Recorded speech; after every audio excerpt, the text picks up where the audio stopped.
All right, Red Nail Energy listeners, I'm really excited for this conversation today. It's a little bit non-traditional because I'm trying to be less scripted and just kind of dive in and have conversations that matter with people that are in either similar places that I'm in or completely different, and maybe I can learn from them. And I think the guest today is in a little bit of both of those spaces. It's been an honor to learn from her, even in the short amount of time we've been friends.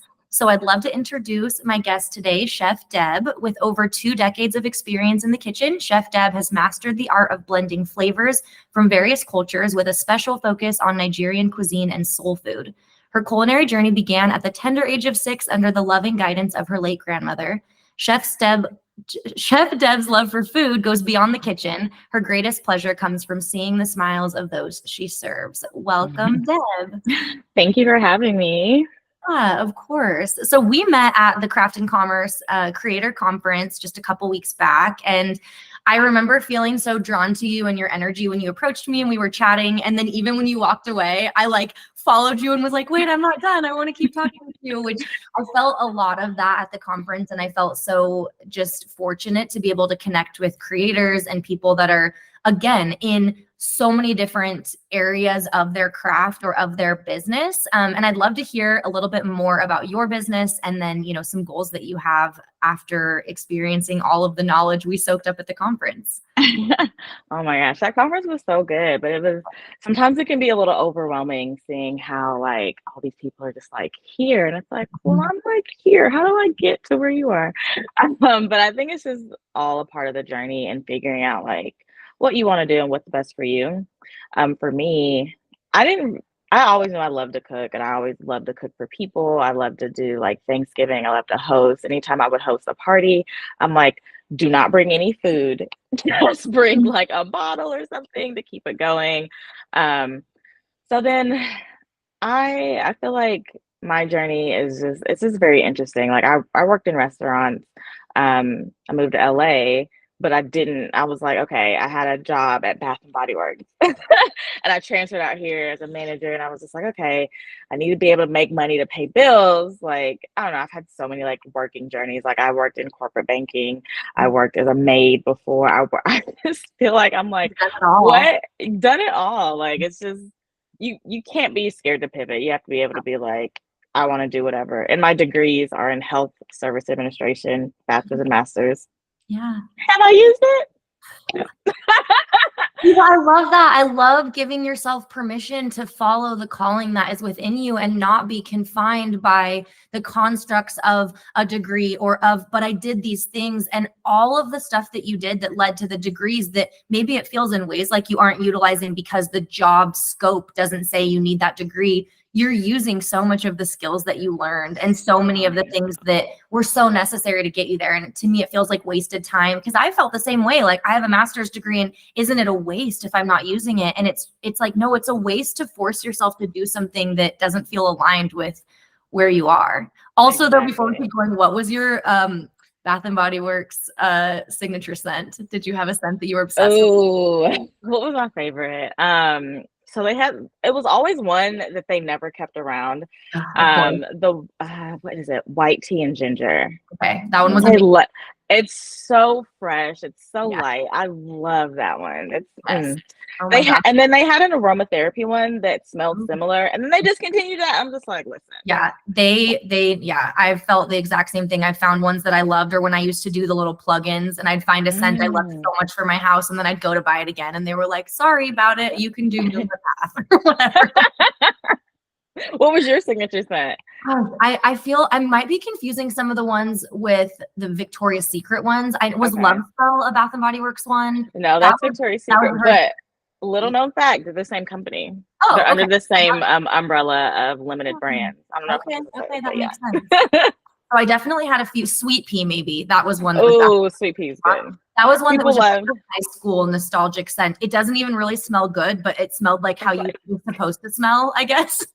Or Japanese cherry blossom, warm vanilla sugar was a classic. Cucumber melon. Oh my gosh, blast from the past. That is so funny. Oh my gosh. Okay, so continue. So you've kind of taken a trajectory of just making some pivots, like you said, kind of committing to that pivot and allowing yourself to change your mind, which I mean, what Mm. an amazing thought that we can give ourselves permission to do. Yeah. So then moved out here and I was like, oh my gosh, I'm miserable at Bath and Body Works. I was like, I can't keep doing this. And the roommate that I had at the time was like, oh, I know someone that owns a catering company. I can see about getting you on there. And I was like, okay, cool. So I worked there like as a server, worked in the prep kitchen, worked on site as the chef, like do a chef assistant, like all kinds of stuff. So it's like doing that really helped mold my thought process and like learning the art of food because I was just like, oh, everything I make tastes good, so it doesn't really matter what it looks like. But people eat with their eyes first. So it's like you have to have that presentation aspect, that beauty to draw them in because sometimes people will eat something that looks pretty and it doesn't necessarily taste good, but they're like, oh, they're kind of like, oh, it should taste good because it's pretty, so they're gonna eat it. Because I've worked on many of things and I'm like, this is not good. But this looks pretty and people are Yes. eating it like it's the best thing on earth. But I think combining the great flavors and the presentation really helped mold me when it was like when the pandemic hit and then it was like, oh, all these events are canceled. All these things are like calendars are wiped out. I was like, you know what? I had been doing it on the side, like doing plates, doing small events for people. People would hire me to do stuff. And then once the pandemic hit, it was like full force me going into business for myself. I had built out my website, launched it, which I should probably revamp because it's been a while. Um, but it's just been really cool because I don't advertise. I'm not like a sales person. I sell really well because it's something I believe in, but I'm not like a pushy salesperson. And my entire business has been word of mouth or like personal connections. So I think I'm so blessed and so grateful for that because people are always recommending me, talking about what I do, and I'm just like I get so overwhelmed like with happiness and gratitude because I'm just like I couldn't have imagined myself in this space or in this room or with this client, but someone else believed in me. And it's just like, Yeah. I love you. Thank you.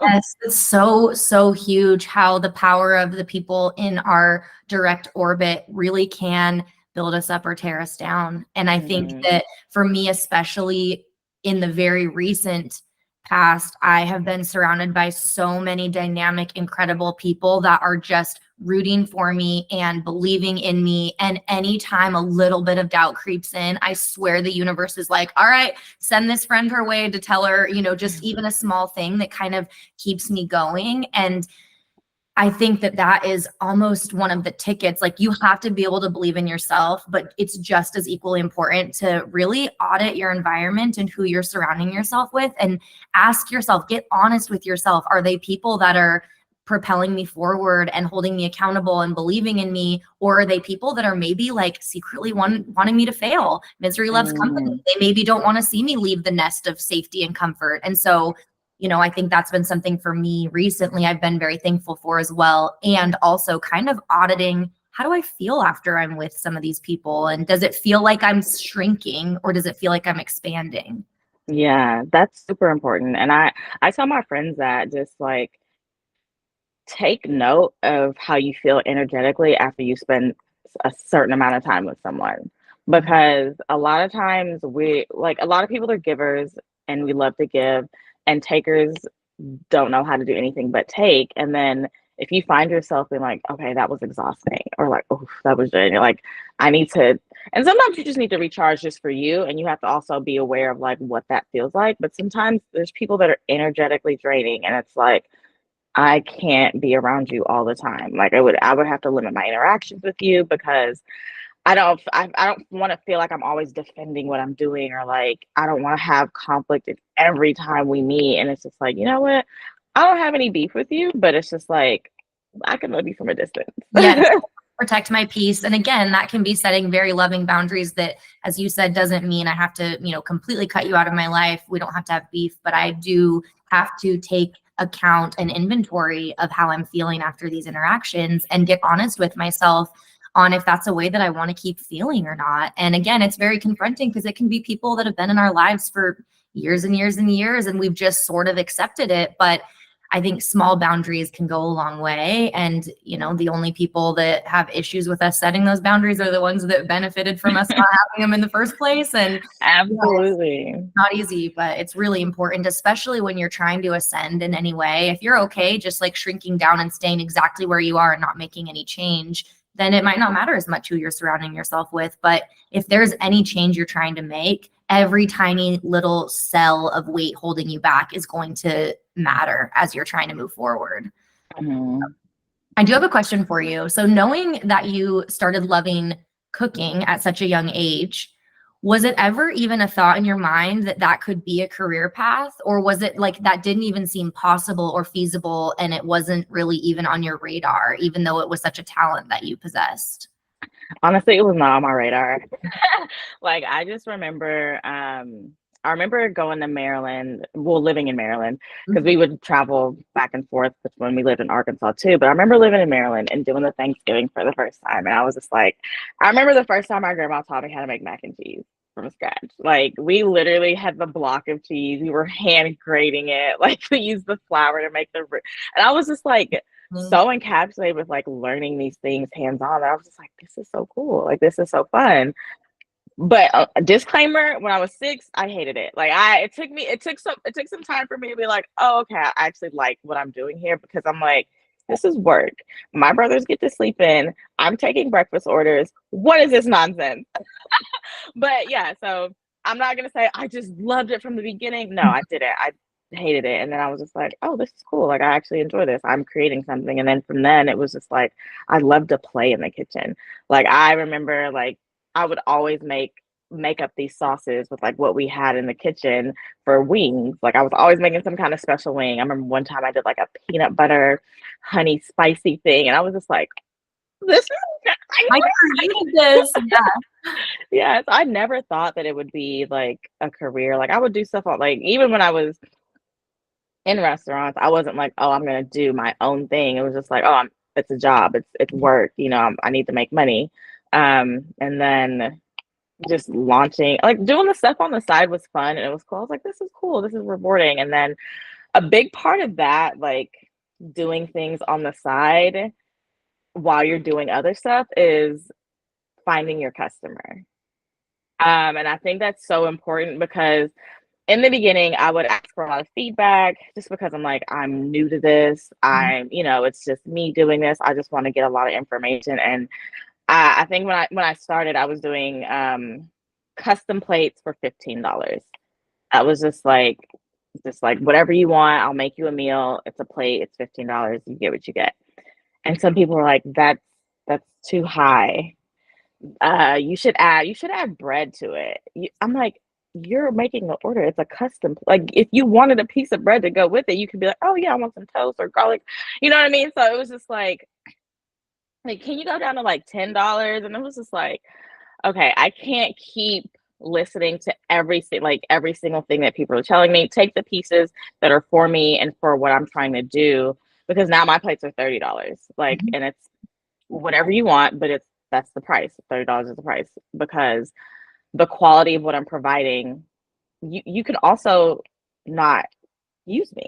That's always an option, and it's just like standing firm in that and finding my customer that appreciates, because I always want people to feel like they're leaving with value, because typically when I make a plate, you could eat on it twice. It's not just like, unless it's like a meal prep order and I'm weighing, the calories and all that or stuff. So, but yeah, so it's like finding my customer with that was like a tricky thing, because it's like you want to service everyone, because I do have a heart of service of like, I would cook for free. So like, that was a little tricky part to navigate getting into the business side of it. Yeah, that makes so much sense to me. And so much of it is finding a deeper worth within yourself to know that what you're doing is worthy and has value to it. And I think oftentimes, especially as women with these very creative talents that we've been given, it feels like something that we just like have or we possess, and it isn't measured by a degree or by a title or whatever it may be. And so there is this inner conflict of like, but I just have this thing. I could do it for free. It isn't something that I'm hiding behind the, you know, all of the letters after my name to show my worth in what it is that I'm doing. At the end of the day, it's like just this gift that I have.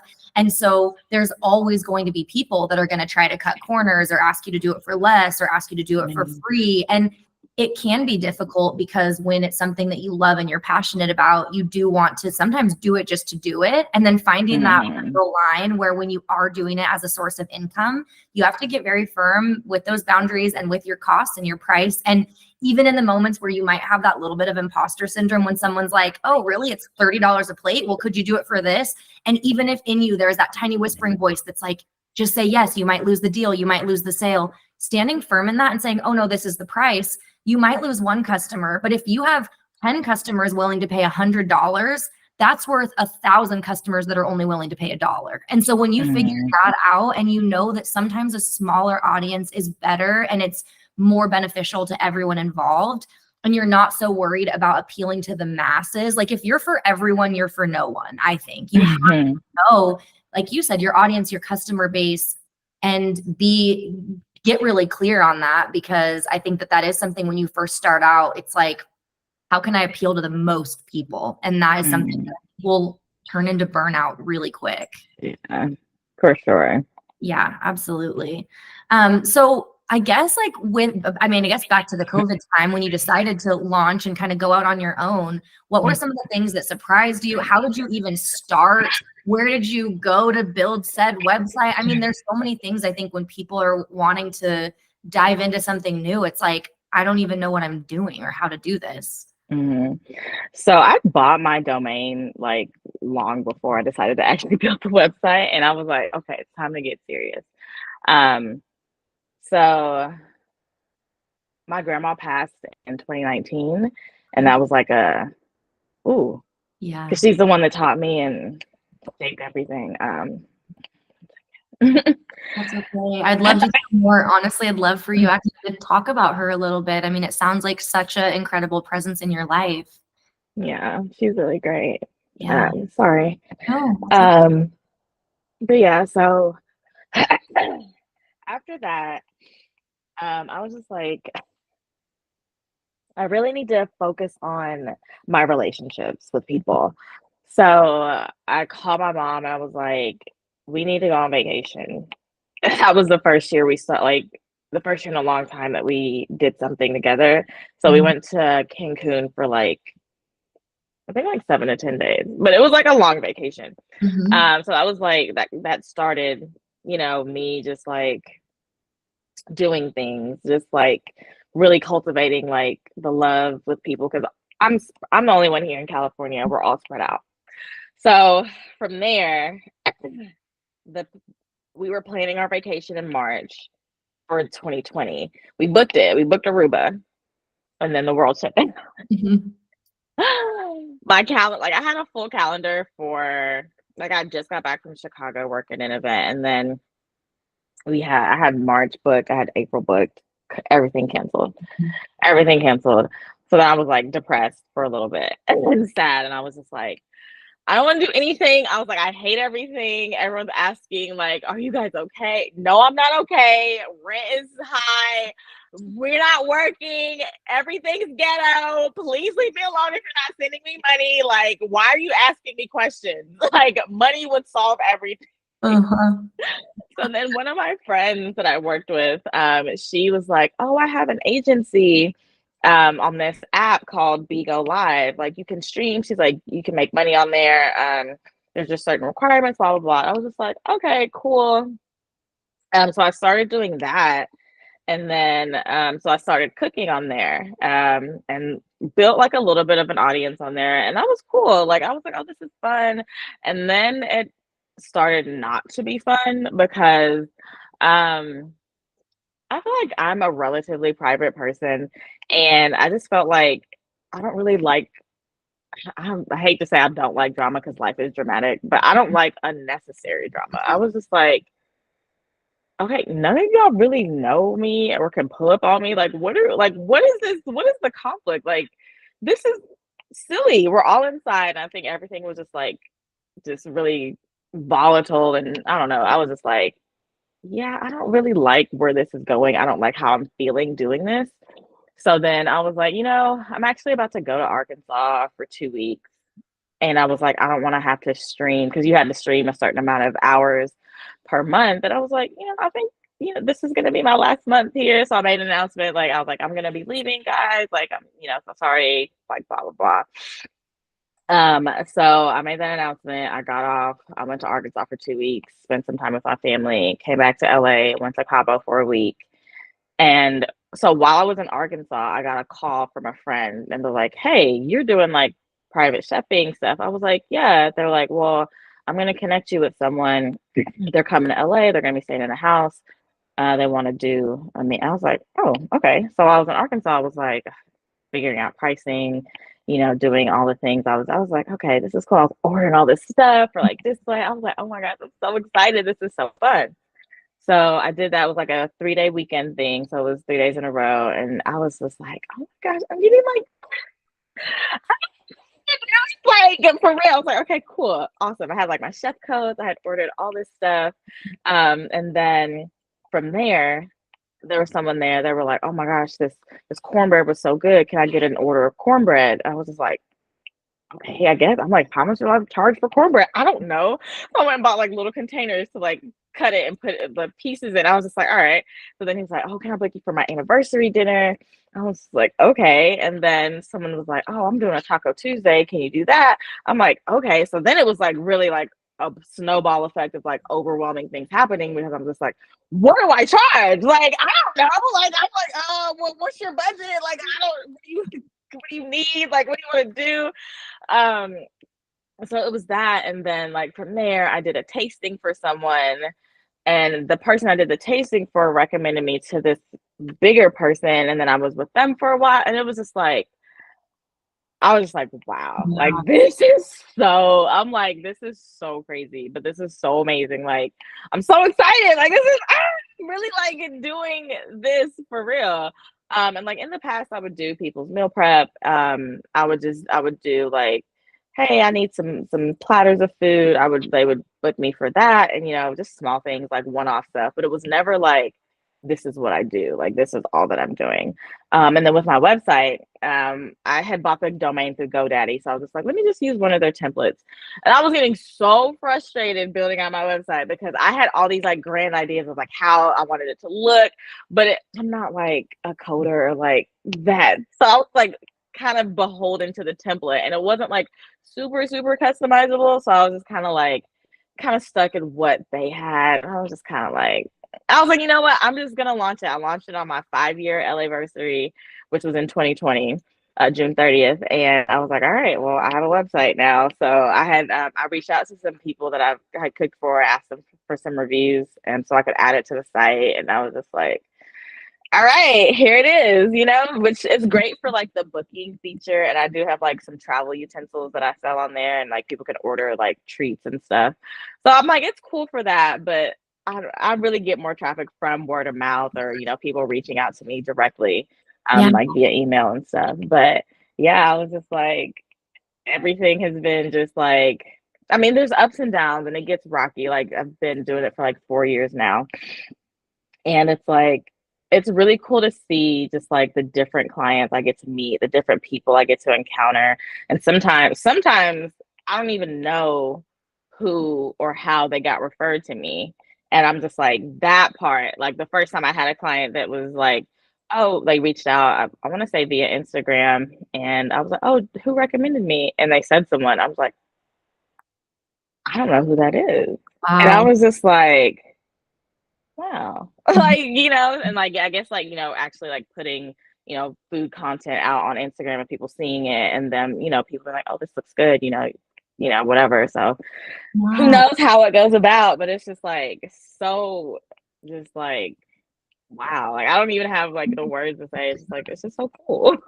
So cool. And it's when you're living authentically and in alignment and doing something that you're passionate about, it will catch fire. It will start to spread through word of mouth. It will come back to you and you'll receive more than you ever give and put out there, because the world needs more of that. And the world has a bullshit meter. Like, you can tell when someone is doing something for the wrong reasons, and maybe they originally will start getting some traction. But if you don't believe, like, in the core of your being in some of the things that you're doing, eventually those things are detected and people are going to kind of start to see through it. And I don't want to focus on the negative side of it, but on the inverse of that coin, when you're putting yourself out there and you're doing something you love and you're figuring it out as you go, it's something that is very magnetic, and people are drawn to that and want to support and celebrate it. And a big theme I heard in the things that you were talking about is starting before you're ready and kind of figuring it out as you go. And I do think if I waited to start until I was ready to make this podcast, we would not be having this conversation. If I waited until my website was perfectly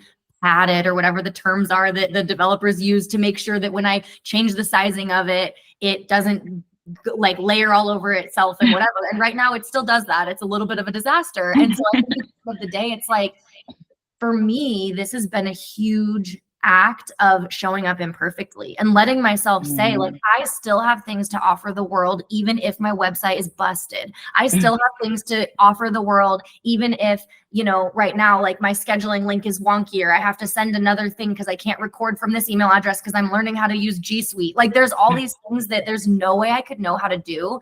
And it's so easy to invite ourselves to shrink back into the fear of that. And it's like, well, I'm not going to be a chef because I don't know how to build a website. Okay, building a website is not part of being an amazing chef. And so there's also this aspect of giving yourself permission to ask for help or to seek people who that is their craft. And the strength in numbers of knowing, like, you don't have to become a coder in order to do this thing that you're passionate about. But sometimes we feel like, especially as women, we have to do it all, or else we're not worth anything if we don't figure out how to do everything.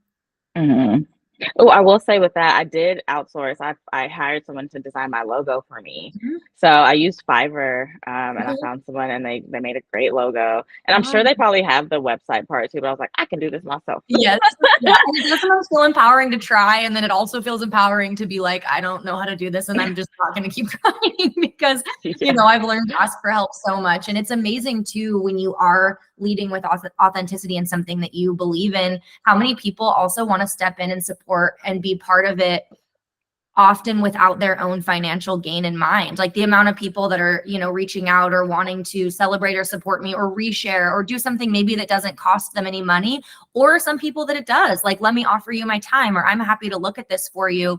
And that has been a huge lesson for me in accepting help from other people, because I am so stubborn. I do want to do it all alone. It's like that meme where it's like, are you good at asking for help? And the person has like a couch on a rolling chair and they're trying to push it themselves instead of just asking someone to help them carry it. I can relate to that, like, in my soul. And so to be able to not be good at something and start something when I can admit I don't know what I'm doing in all these areas of it, as humbling as it is, it's also so nice to be like, does anyone have it all figured out? Because the answer is no. If someone do, they're lying, They're lying. No, seriously, because no. Yeah, it's fun to be so new at something and to know that I have a deep talent and skill and aspect of my being that I know is a gift that I can offer the world. And there's so much around that could have made me say no and keep shrinking into the safety of going, oh my gosh, this is overwhelming. Even being at the conference, talking to people that have had their companies for 10, 20 years and seeing their success, there's often two ways we can look at that. One way is, oh my gosh, I'm so far behind, I'm just going to stop right now. And the other way is, my subconscious is surrounded by these examples of people who had the same dream as me and stood in the same shoes as me, and they did it, and it's possible. And I really challenged myself to not let that imposter syndrome come in when I was talking to people at the conference we met at, because every conversation invited me to go, oh, you're a lot further behind than these people are, and oh, you have a long way to go. But instead it was like, no, this is just showing me what's possible. Showing you where to start, because it's like, because they have that long career because they started it. Like if every time you're like, oh, well, they're so far ahead, I'm not gonna do it, you're never gonna do it and you're always Only gonna be where doing you are. Yeah. So it's just that's super important because and that's so funny you said imposter syndrome because I just went to an event Friday and I've got some videos I need to send you because oh my gosh, Oh, I'd love to see. so good. She this amazing actress was talking about how she had imposter syndrome. Like she like straight out of her like while she was still in school, she got this big role and won an Oscar for it. And then she just felt like this just felt like oh she couldn't do it. Like but there was tools that she used to like remind herself like this is what you're here for. This is what you studied for this. You're made for this. You don't need to look at the big stars that are in your first movie role. You need to be like you need to focus on the character and focus on the fundamental things that you've learned and the things that you're doing. And she was like, that put her at ease and got her to win her Oscar. And I was just like, Yeah. this is amazing. This is so beautiful. It is. And to know that everyone in the world, no matter what their status or title or, you know, the accolades they have, everyone has that notion within their being that it feels like you're kind of like a little kid playing dress up or you're putting a mask on or you're trying to like play the part. And I think there's so much humanness in that. And seeing someone that I'm sure as you're watching this incredible actress that, you know, you are enamored by, and then hearing her say, oh yeah, I had moments where I was like, I don't deserve this, or I'm faking it, or I, you know, people are going to figure me out soon enough and realize that I'm not the real deal.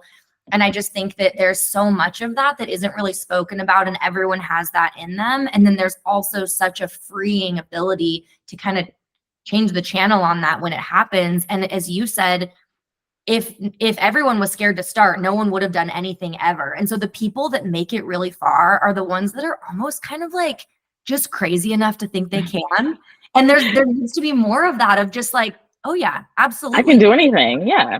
You know, and I have someone in my life that is very much that way. And being able to be in his presence and watching some of the most outrageous things that he would say, and like, oh yeah, I'll do that, I'll do this, whatever. And at first I was skeptical, and then I saw him actually do the things he said he was going to do, and almost like wield things into existence by being brave enough and bold enough to say it out loud and say it so confidently of like, oh yeah, I could do that. I could call up so and so and like they'd want to collab with me on these things. And I'm like, you're crazy. And then they would. And I'm like, wait, I need to be a little more crazy, I think. And I feel like with that, so much of that type of energy in my life has actually caused me to believe that I can adopt some of that and just bet on myself and like wildly believe in these big dreams that I have. And I do think the people that reach those huge dreams are just kind of crazy enough to think that it's possible. And we need more of that. No, for sure.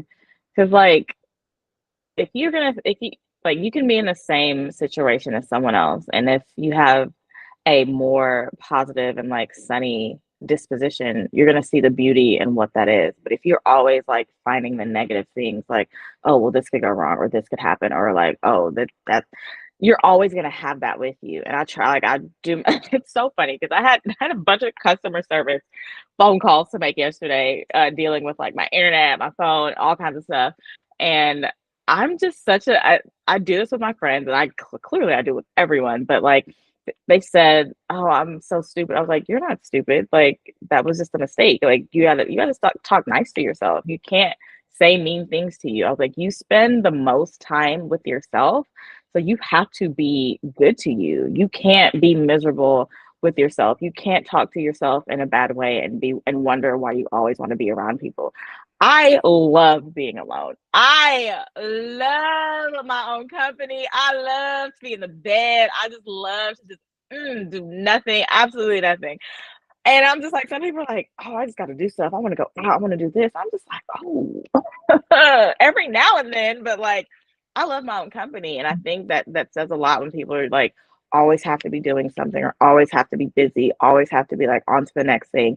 Sit with yourself, talk to yourself, journal, meditate, like really take the time to get to know you, pour into yourself because you can't pour from an empty cup. So you have to fill yourself up and love yourself first before you can truly love other people and exude that to others. So Oh, That's super, super important. mic drop.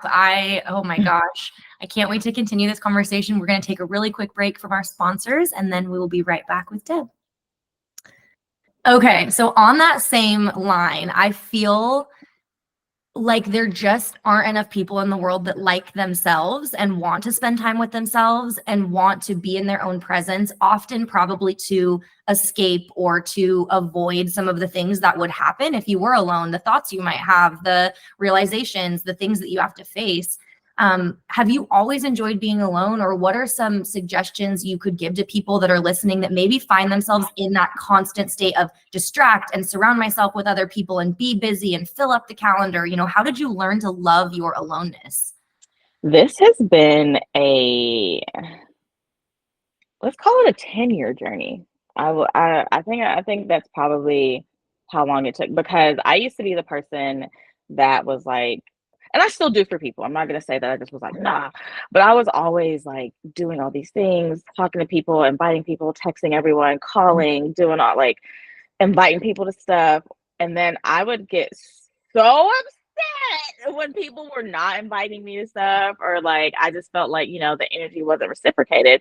And before, I would internalize it. I would sit with it. I would be, I wouldn't express myself. I wasn't as I was, and the thing was, I was very expressive, but in that regard, I would just kind of eat it. And then something clicked in me. It was like, no one's a mind reader.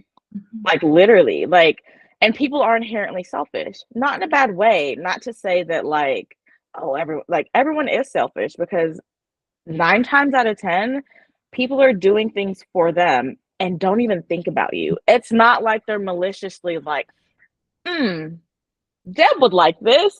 Right. I'm not gonna call her. I'm not gonna call her. It's not even that. They're literally like, oh my God. I'm like, so I started being like, you know what? If it's not sitting right with me, I'm gonna have a conversation. And not in a like attacking way, but just in a like, hey, you probably didn't know I felt this way. Let me express that to you, because I want you to know this. I don't want there to be any like hidden animosity, or if I feel myself going to treat you differently, I don't want that to just come out of the blue and then like, well, that's weird. You have no idea what's going on. And that was super, super huge for me, because I was like, oh, I'm lighter. I'm not carrying all the things that I don't need to carry, because I've let it go. I've talked it out.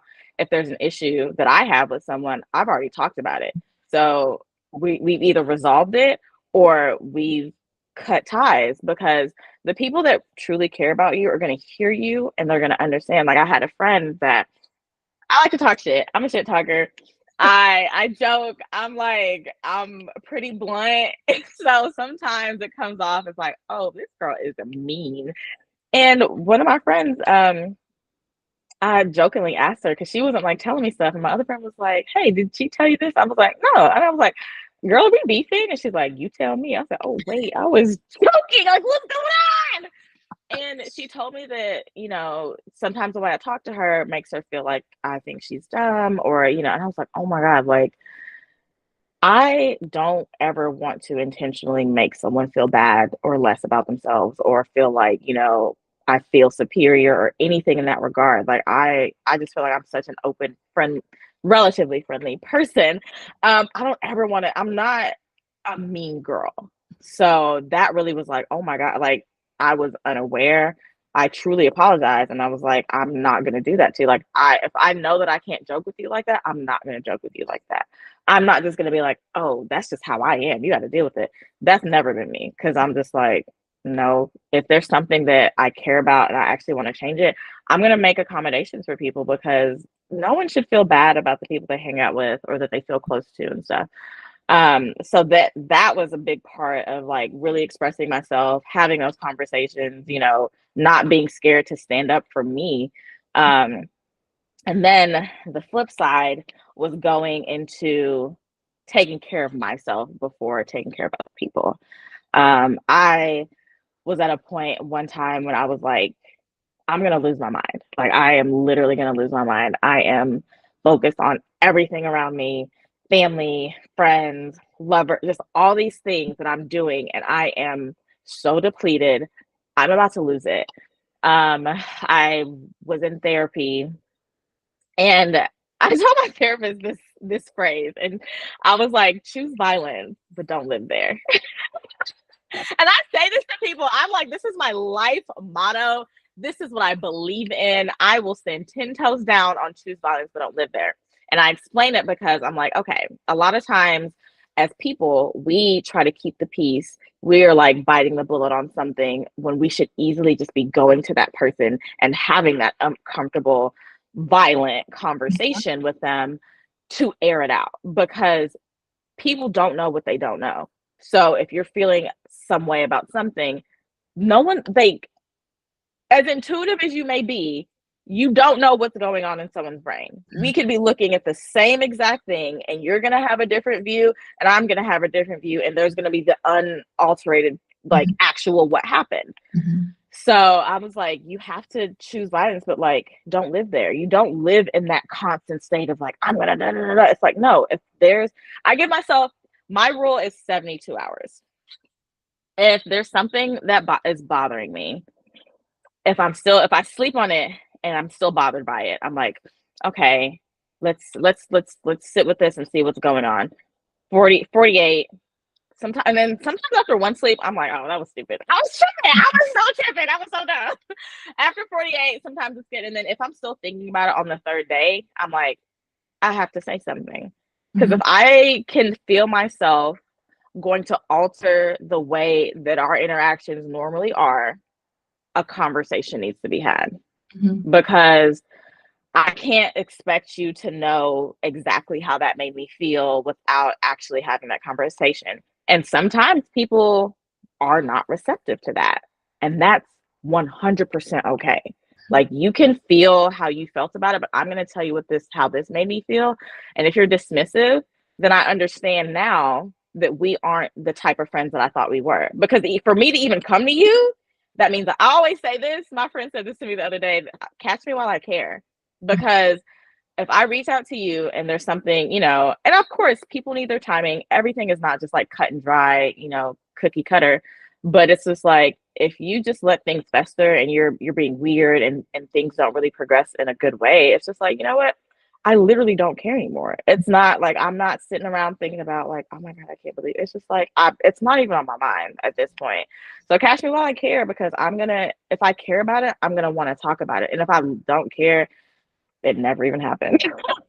So that's been a super big part of like loving my own company, and really just like my therapist was like, start, keeping a gratitude journal. I do a gratitude meditation. My morning routine, I do every day. I start with a gratitude meditation, I journal, and then I read.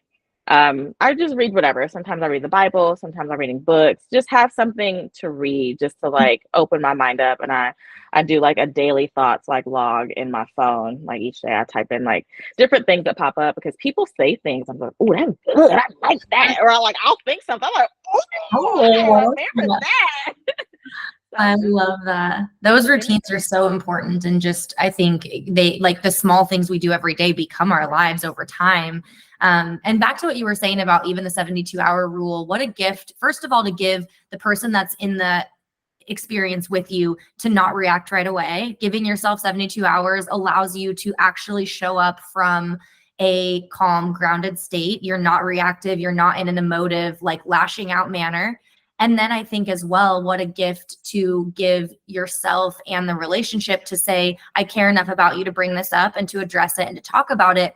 But I think in that, and even in the interaction with your friend after having that tough conversation, for you to also acknowledge, I'm not a mind reader, and things are going to grow and become so much bigger if you're not willing to come talk to me about this. And moving forward, if you don't tell me something's wrong, I'm going to assume nothing is wrong. And I think that that is something else, because as you said, we could be so intuitive, but not only is it not our job, it's also so exhausting to be scanning every environment and interaction we're having, and constantly, are they upset? They just sighed in a weird way. Their communication's different. They didn't text me with an emoji, all these things that it's like not our responsibility. And so I just think it's such a gift in all relationships to have that be the foundation. If you are not telling me something is wrong, I'm not going to sit here and try to play detective and figure out what could possibly be wrong. And I wrote that down. Amazing. Yeah. That's Yeah. good. Yeah. I think it's really important, and it's something that that then sets the tone for all the relationships that we're in. And of course there's going to be times at the very beginning. It's not like you enter into a new friendship and you're like, here's this manual and here's what I expect and whatever. But as you move forward, I think creating safety where it's like, if you come to me with something, I will have the awareness to and the ability to sit and receive that. And even as you said, receiving your friend in that moment saying, oh my gosh, I was unaware that I was doing that. I am truly sorry. That's not how I want you to feel in these interactions. And I think that repair strengthens those relationships so much, and then only gives the other person even more faith in the relationship and saying, I can have things that I'm a little bit dissatisfied with, or that are like rubbing me the wrong way. And it doesn't mean the whole relationship has to be over. It means I share that, they receive it, we figure out what makes most sense moving forward, and then we move forward, and we've, repaired, instead of leaving all of these things unsaid and breeding resentment within it, and all of that. And So, then with that, I feel like it's so interesting to me because I feel like because I've done a lot of work on myself, I've created some kind of energy of safety for people because when I tell you I get so much information unprovoked. yep. Checking out of the grocery store, and they're like, girl, listen, let me tell you this And crazy they thing will happening. tell me their life. So like, I'm just like, well, this also makes me like want to study the mind. Like I want to study the mind. I want to study that. I want to like help people and understand how people work. But it's just like, people tell me so many things off of just like our first meetup. And I'm just like, that is interesting that you feel so comfortable. And every time I'm like, I normally don't tell people this. And I'm just like, and I just like, I want to do a poll and be like, what is it about me that makes you feel safe to share? Because I never want anyone to feel like I'm judging them or like they can't tell me or talk to me about like what's going on, because I think we grew up with a lot of that. Just like the former generations were like better seen, not heard, like, but now I'm like, closed mouth don't get fed. Say what you want to say because I don't know. But I don't know, it's just really cool. And I kind of relish in that like, wow, people feel comfortable to share and open up. And it's just like, we're like equally exchanging that energy of just like, you're trusting me. And I take that so seriously. Like when people tell me something, I'm like, the secrets I have in here are crazy. Absolutely. It really is an energetic. And I think that people can feel, back to the bullshit meter, they can feel when they meet you that you are unapologetically yourself. And that allows other people to be more themselves. And I think that when you meet someone and they might look so put together and so polished, but partway through the conversation, it's like something is just not really there, or it even almost feels a little scripted or rehearsed. And I feel for those people because they're trying so desperately to be who the world wants them to be or who they think they're supposed to be. But being able to just be unapologetically yourself, and that means being imperfect. That means maybe having a sharp tongue sometimes. That means saying things that you then later go, oh shoot, like I could have done that better. But all of that awareness and all of that deep understanding of self then allows other people to go like, oh, it looks kind of good over there. Like I'm looking over the fence and it feels like that might be kind of a nice life to just actually show up as who I am. And, it's a superpower to be able to say, I don't know. We live in this world where people feel like they have to know everything all the time, or they'll peacock and die on the hill of like, my way is right. And the older that I get, and actually the more I know, and I do feel I'm an educated, intelligent person, the most intelligent thing I ever say is the more I learn, the more I know nothing. Like there is so much to still learn, and there's so much humility in that, and being like, I don't know, like maybe someone does and I could maybe figure it out, but I don't. I'll look it up. Yeah, Exactly. I'm always asking Google. But I don't know. That's hilarious. Yeah. Another flip side to that is figuring out how to protect your energy, because I've had people that are like, oh my, like they'll meet me like, oh my God, I want to be your friend. I want to like do this. And at first rip, I'm like, I'm a super skeptical person. I'm just like, side eye, but also like hopeful. So So I'm just like, okay, sure. So I'll invite people like into my home and like, I'll cook because I love to cook. So I'm cooking. I'm like, oh, I'm have this spread. Let's, hang out. Let's get to know each other. And I'll get like a huge like trauma dump and I'll help them with something. And then it's like, okay, let's hang out again or let's do this. And then I feel like I've been put in that category of like, oh, well, I want you to be like my sad person. And I'm just like, I can't, that's not who I'm not just a sad person. I can be a sad person, but I'm a happy person. I'm a joyous person. I'm a fun person. I'm just a very multifaceted being. And it's like sometimes I feel like I do get used, and that's okay. It's never like I don't resent them. I'm just kind of like, okay, mental note, be just like a little more protective with how I extend, that friendly, welcoming energy, because people will suck it out of you. People will take that and be like, okay, let me use what I can from this and then just peace Mhm. out. And, it sucks, but it's like it happens, and it's like you just gotta keep Mhm. your head up, keep loving on yourself and be Yeah. like, I'm still gonna be who I am. 100%. And when you are that type of a person that exudes such a magnetism and a confidence, and people are drawn to you by default, then people are going to come into your orbit that it is a one-way street, and they see you and there's something about you that it's like, oh my gosh, I want to be more like that. And I'm able to share these things I've never shared with somebody, and all these things. And then it becomes a one-way street of, this is my person that is a sponge to all of my trauma, and they cook for me and they provide for me and they nurture me, and I show up and it's so wonderful and it's so amazing. And isn't this great?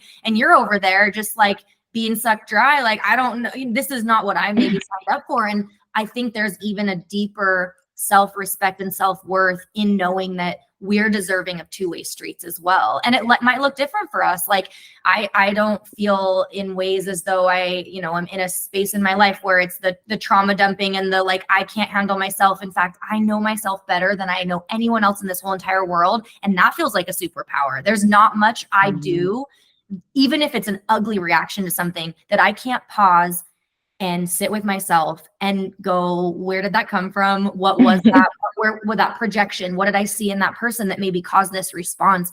And it's so empowering to not feel like I'm just kind of at the mercy of everything around me and it's all just happening to me. Instead, I can really get honest with myself in that. But I think, as you said, there's such an important aspect to maintain that superpower.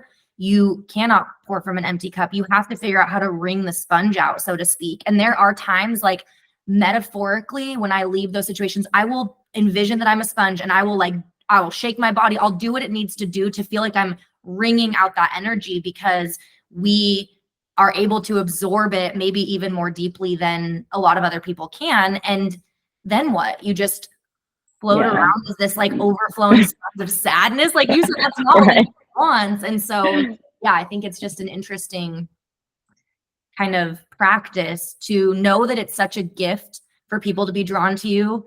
And then it's an even bigger gift to yourself to have boundaries around the space in which you allow people to come close to you and the interactions that you will allow in your life.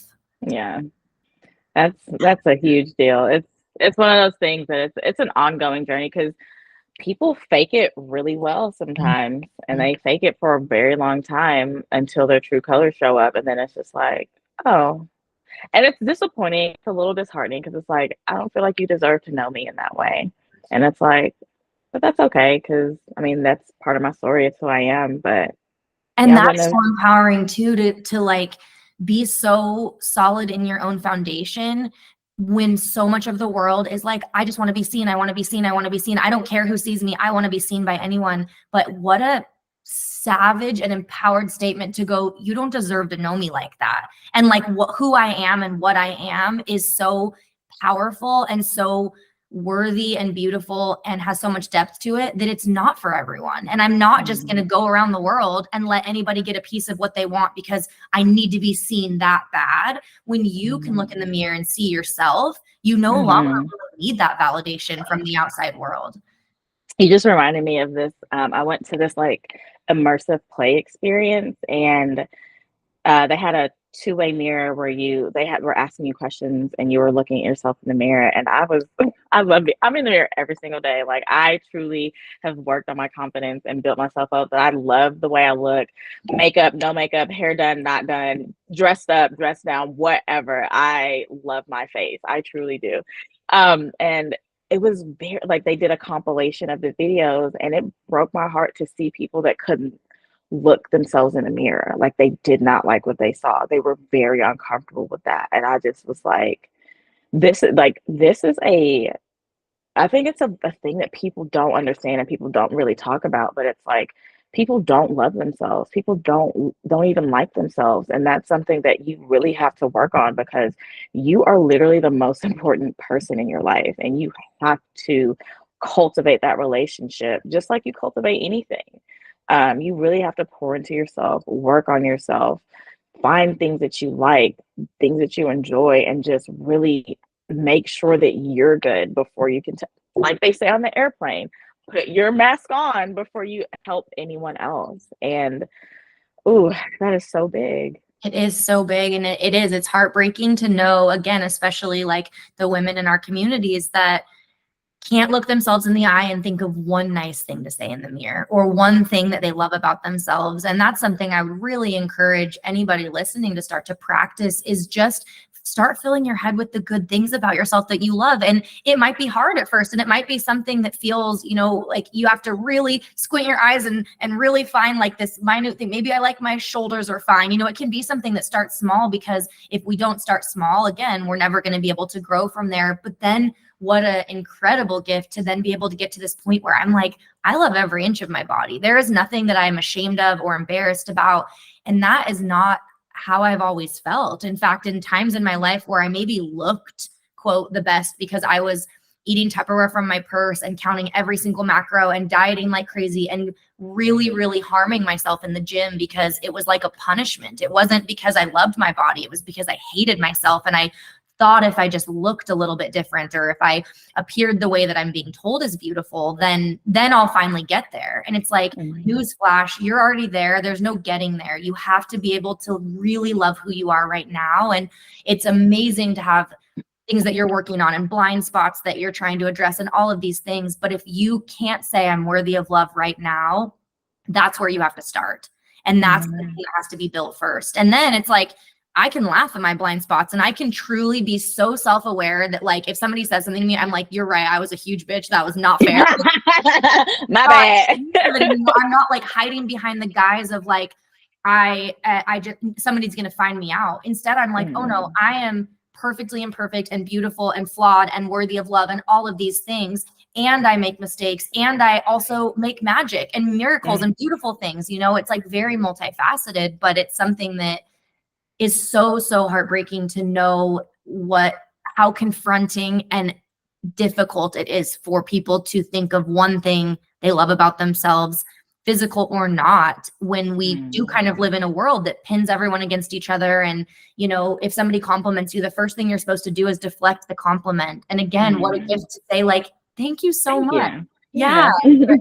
Like when I came up with how we met, I was like, oh my God, I love your outfit. Yes. And you're like, so I love giving out compliments to men and women because I just feel like, people always have this assumption that like, oh, they're pretty. They probably hear it all the time. Like, oh, whatever. I'm not gonna. And it's just like, who cares? Like, tell me every day that I'm beautiful. Tell me every single day you love this about me. Like, if I see something, I'm gonna say, I'm like, oh my God, I love your hair, or I love your outfit, or like those shoes are so cool. I like to give compliments because I'm just like, in this world, we're all just so stoic and just like, sometimes you don't even see people. And I'm like, sometimes I'm like, dang it, I wasn't loud enough. They didn't hear me.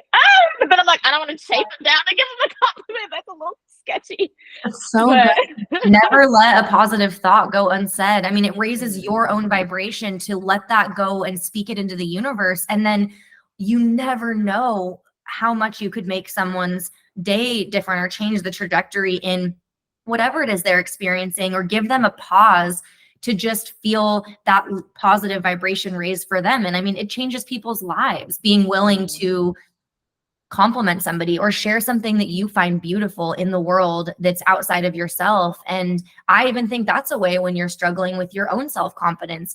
be brave enough to compliment other people and to not, instead of this comparison or this jealousy, instead like start celebrating everyone around you for all the things that make them beautiful and allow yourself to be one of those people that is included in that. Yeah.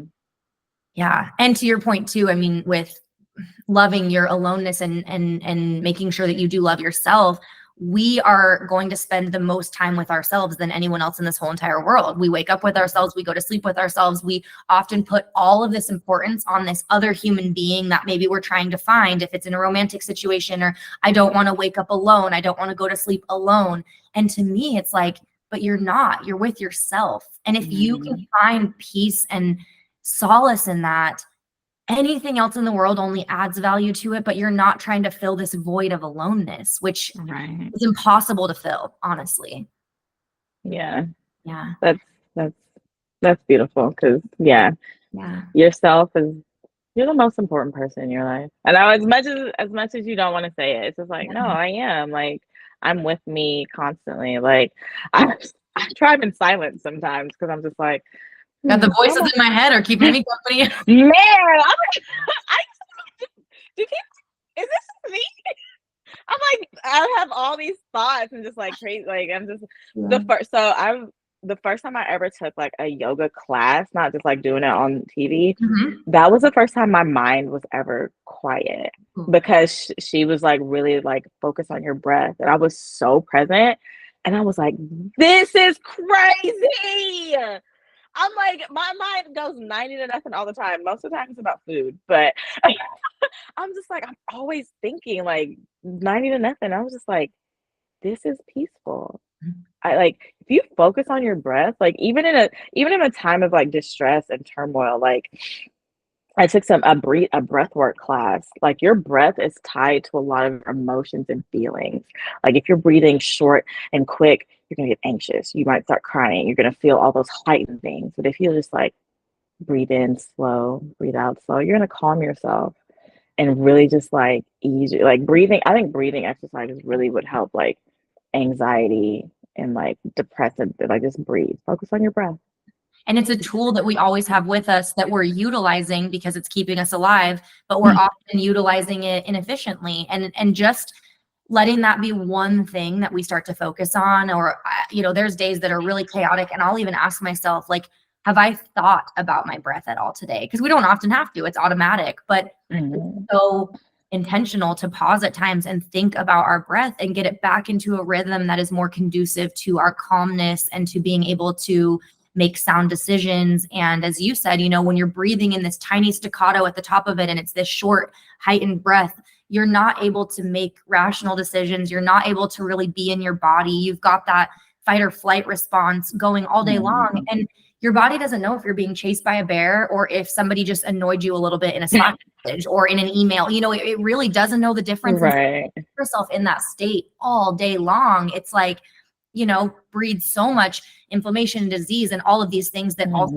follow suit, and not to mention all of the mental health disturbances that can happen with that as well. And so it really is remarkable to just pay attention to something that we're already doing every second of the day and just be more cautious and cognizant of it. Yeah, be very intentional about it. That makes a huge difference. Yeah.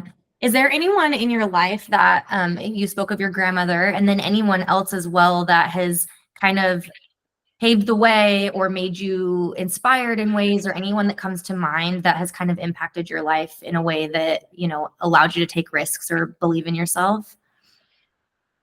Um, I kind of have always been like the rebel of my family, rebel without a cause for a long time.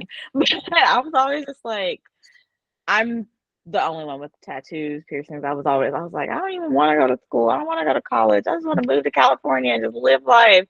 So I feel like, honestly, I feel like my grandma, like when I talk to my mom about like who she was and who, like, before, they're like, your grandma was like a fire starter. She would always like speak up for things, and she was like, and you started doing that at a young age, and like she's really like a huge inspiration. And just, even though she's the reason I can't wait to be old, because she could say anything. I remember one time I came home from Cali and she's like, you put on weight. And I was like, Or like I have a bunch of different kinds of wigs and I like put one on and what did she say? It was so funny. She was like, "Oh, you like that?" Yes, she was like, Oh my gosh. I The like honesty of like old people and children, both. It's just yes. like it comes full circle. You start that way and we end that way, I guess. But yeah, like you just get away with saying things that like everyone's like, are we just okay? Yeah, we're just I letting you say that. All right, okay. I was just, but yeah, she just, I don't know, she was a praying woman. She was the epitome of just like, I don't know. She was great. And I love to, My mom too. My mom, yeah, she's your mom's amazing. Like, amazing. it's so funny. Like, I think I've done a lot of work on her from when we were as a child to now because she's changed so much and for in the best ways. And I think that's really important. I'm just like really, really proud of her because I think if she would have stayed like who she was raising us, and she did a great job. I'm not trying to, but I just feel like our relationship wouldn't be where it is now.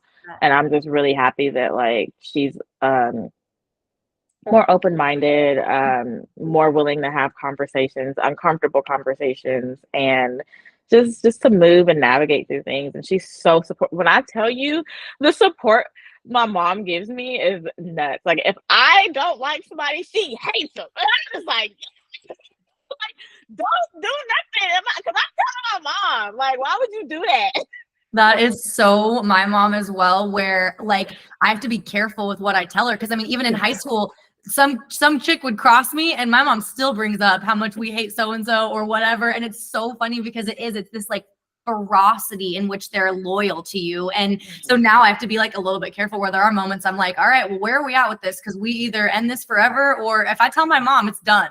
It's done. It's done. Just understand it's a dub. Ain't no coming back because I can't backtrack with my mom. That's crazy. Right, exactly. I think that's so beautiful though to love people where they're at and then also allow that space for people to grow and to change. And it's such a beautiful thing to witness, especially when it comes to the mother-daughter dynamic. And I feel very similarly, the amount of growth that my mom and I have had and the relationship that we had at one point doesn't even remotely resemble the relationship that we have now. And it's still a work in progress. And we're still learning how to show up for each other. And we're still learning how to not trigger the hell out of each other because that mother-daughter dynamic is unlike any other relationship in our lives.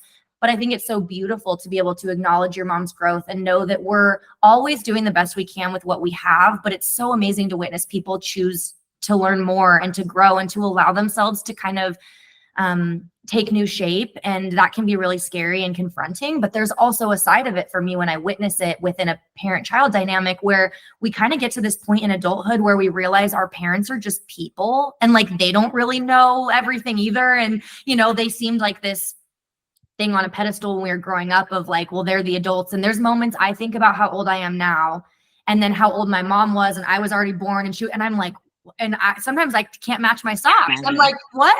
Yeah, I was like, I wish I could have known you at my age because I'm just like, I can't imagine me at you when you were. I'm just like, yeah, you had like 2 children already. Two. I'm like, what? Yeah.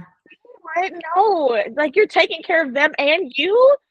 That's not in this economy. Right. Truly. Oh, for real. Yeah. It's a pretty full circle moment and allows so much forgiveness, I think, to occur as well, because there are those times where we just desire things. We have expectations and ways we want things to look a certain way or be a certain way. And I think when we get really honest with ourselves and instead we try to align with what feels good and how we can learn to soften for each other. And then again, sometimes that softness allows other people to be a little bit softer, or that open-mindedness from you allows them to maybe be a little bit more swayed. And in times I've been a bleeding heart and it was like the louder my voice was, the more passionate I was about something. And now I find when I let other people explain why they feel the way they feel, it can be completely different from how I feel. And I don't immediately attack them or say that's stupid or how could you think that way, and realize there's a spot for everyone at the table. There's so much more receptiveness then from those people when I choose to share and I'm not screaming and crying and telling them why they're crazy. and instead explaining why something is so important to me and why this matters in this way to me or why I believe differently than them. And, we've seen that so much in a political climate, this huge, huge divisiveness.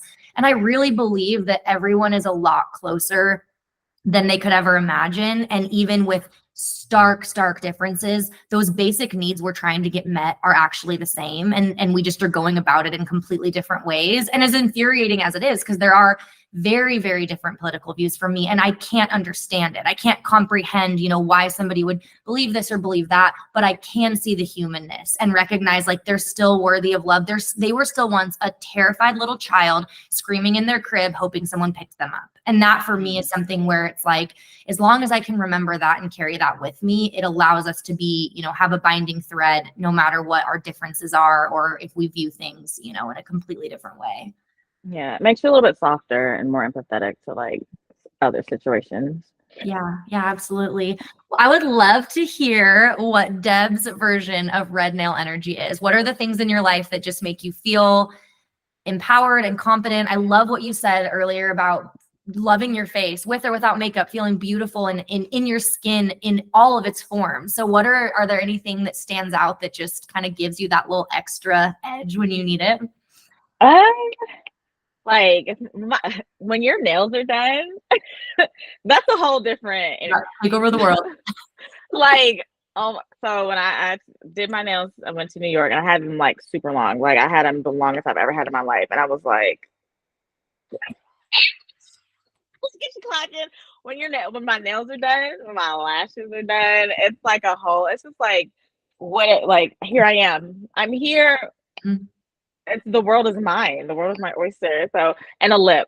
Mm-hmm. A lip is always my gosh, the lip that you created, which I was so bummed out that it was like a combination of 3 things that you had just perfectly put together. I was like, of course. Okay, we'll bottle that up and patent it because it was the most amazing color I've ever seen. Thank you. I love a good lip. I just like sometimes I don't even wear like a full face of makeup often. Like I can't even tell you how many times I've done it this year. But like if I have my lashes and a lip, I'm good. Like I'm good to go. Like it's just a big hoop earring. Like we're good. Like I feel like less is more. Like you don't really have to show up in like because I'll just like throw something on people like, oh my God, I'm just like this whole thing. And I think just coming into the space, knowing that you are you and loving who you are, that gives you so much more confidence than any like outfit or makeup or nail or anything. Just like no matter how I show up, I'm always gonna have this level of like I'm always exactly where I'm supposed to be. I'm never not where I'm supposed to be. So that's what I hold with me. Like anytime I go somewhere or anytime I don't go somewhere, I'm just like, that wasn't meant for me to be there because if it was, I would have been there. Yeah. I think with that too, there's kind of this practice I'll do sometimes, especially if I'm entering into a situation that I feel a little bit overwhelmed to go into or a little scared, or maybe I just like haven't had the best day and I'm not feeling myself in the way I would like to, where I'll maybe be in my car before I go in or I'm outside the door and I'll just close my eyes and I'll visualize this like really, for me, I just love gold. So it's like a golden, energetic kind of protective aura that I just imagine around me. I imagine it actually exuding from my pores. I imagine it being this thing that it doesn't matter what I encounter when I walk into the situation. I'm so protected and I'm also so embodied with this glow. And I found that if then I come in and there is something that tries to kind of like knock my vibration down or it's not the right situation, I'm like, oh, I'm good though. Like I'm protected by this. I'm glowing. I have this like bright light around me that will allow me to just kind of flutter away over here. And it's visualization, but it's also so powerful because for me, I'll be like, oh, cool. I'm zipping myself up in my golden glow suit and now I can go anywhere and I can just take on the world. And I think that those little things and those little practices can go such a long way in being able to be our best versions of ourselves, our favorite versions of ourselves, and then walk in anywhere magnetic and be like, yeah, I deserve to be here just as much as anyone else. Mm-hmm. And I think that also goes into speaking kindly to yourself. Because if you don't think you're supposed to be there, then you're not. Mm-hmm. So you have to like always like anytime you have, just be like, nope, Yeah. Like, if I hear my friends say they're like, "I'm so soon," I'm like, "No, you're not. You're not. You Yeah. made a mistake. You had a misstep. You never need to say mean things to yourself, because the world is gonna do that for you. Like, these impossible beauty standards are these, like, oh, everyone's so successful and so put together.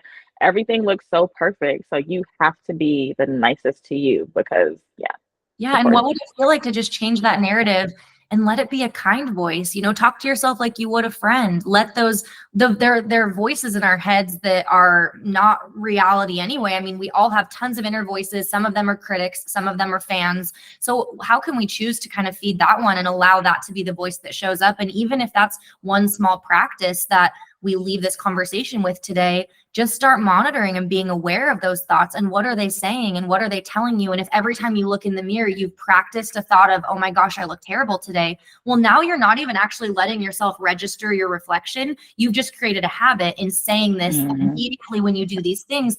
And again, when we spend all of our lives with ourselves, we spend all of our lives with these voices in our minds that are telling us we can or we can't. And whichever voice we listen to is right. It's gonna be right. Yeah, it's going to be right. And so I think that's a really beautiful message and a great way to kind of wrap this conversation that has just been so enriching and wonderful. And it's just nice to feel like I'm, sitting here talking to a friend, because I am, but also very insightful in ways that I think need to be spoken about more, and giving forgiveness for maybe the times that we listen to that inner critic. It's not about shame, or as you said, that I know more, I know I'm better than you. It's more like, no, we're all the same. Like, I am her, she is me. We are all the same. And I think that if more women could sit together and talk about these things and find the beauty within themselves, like we are unstoppable, and the power we hold is remarkable, especially in numbers. When we lean together and lean in and support each other, it's really unstoppable. Yeah. There's nothing like it. All right. Well, I like to ask the people I'm talking to if there's any last words or anything intuitively that comes into mind, but that you'd like to leave listeners with before we close out the episode. I think one last thing I will say is getting audible with, like, the rejections of the negativity and speaking that positivity into yourself, because there's something about actually hearing it, like saying, "No, I'm not stupid. I am smart. No, I'm not ugly. I'm beautiful." No, like, saying that audibly, either to yourself privately or in public. Like, I sometimes when people project on me, I'm like, I don't receive that. I reject that fully. Just to make sure that it's like, I'm not gonna let that enter my spirit. I'm good. Yeah. Just being firm in that. Yes, 100%. And just that it being a daily practice that we never master, but how amazing to feel empowered in knowing not only what thoughts you'll allow in your own mind, but then when it translates to the world around you, you have the ability to reject what people say and to not absorb that energy or those sentiments. And then also to fully embrace and absorb the things that are lifting you up. And when the people are speaking kindly to you and celebrating you, we get to choose what we allow in our little sponges and what we're going to soak up. So it's a beautiful message. We will definitely continue this conversation on another day. I would love to have you back on here and talk to you about the progress we've both made. I know we have some exciting goals, and I appreciate so much the accountability that we've had within each other. It makes me so excited to just keep moving forward together. And anyone listening, we'd invite you to join us. If there's a thing that you feel in the back of your mind you've been called to do, freaking do it, because we're doing the damn thing, and we'd love you to join us. And as always, go out there and take on the world. My Red Nail Energy community, we love you, and we will catch you next week.